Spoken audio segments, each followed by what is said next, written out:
Hi, I'm Cheryl Leslie. I'm the registered dietitian at White Plains Hospital's Center for Cancer Care. I'm here today to show you how to make a basic smoothie for yourself. We have a lot of time right now that we're stuck inside and we're not able to get to our favorite smoothie cafe, so it's time to learn how to make one on your own.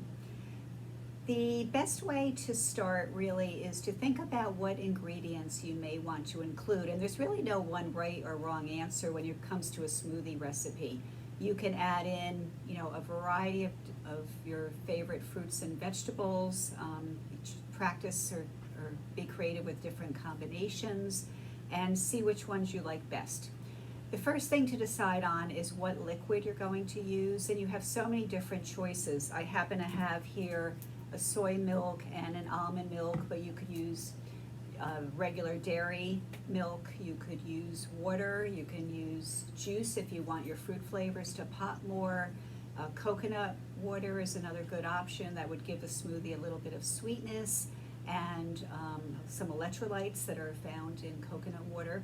So you decide what your liquid is going to be, and you need about 3/4 to 1 cup of it to make enough liquid so that your smoothie is not too thick. I always like to add some greens in this case I have some spinach here.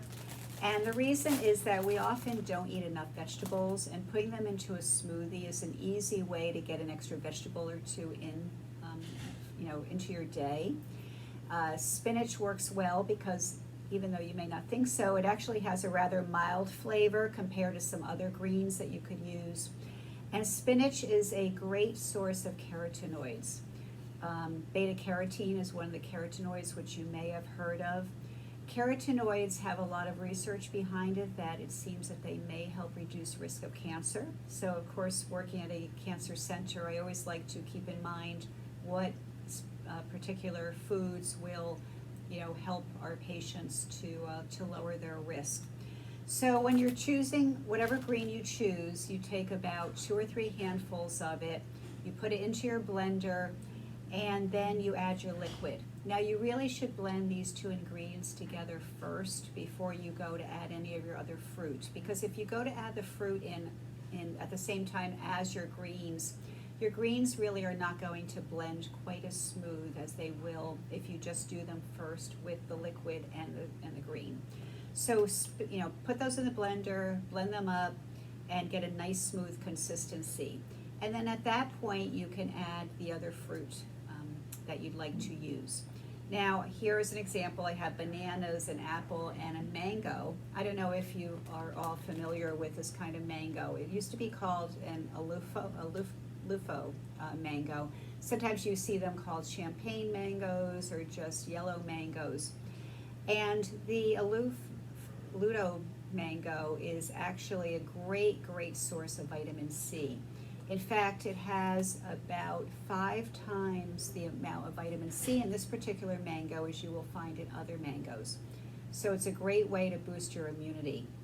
When you peel this, you just peel the skin. There's a pit inside. You just can cut off with a knife, chunks of the fruit, and you want to use about a cup of this. The other option is you can buy frozen mango. In fact, for any of your fruits that you're using, feel free to buy frozen varieties. By using frozen, or at least maybe some of them being frozen, you have less need of using ice in your smoothie. The next thing I'd recommend adding into your smoothie is a banana. Depending on the size of the banana, you can use a half a banana or a whole banana. The advantage of having some banana in your smoothie is that it will make it give it a little bit of the thickness that we tend to expect in a smoothie, because it is, it is a thicker consistency. And also, people tend to think of bananas as mainly being a source of potassium, and it is an excellent source of potassium, but there's actually other nutrients in it that are very important to us. For example, there's a lot of vitamin C, there's a lot of vitamin B6. One thing unique to a banana is that there is resistant starch in it, and resistant starch, as it goes through our system, helps to promote good bacteria forming in our gut so that our microbiome gets developed. And we know a healthy microbiome helps to boost our immunity. So, think about including this because it'll give it a delicious flavor in your smoothie, a little sweetness, but also have health benefits.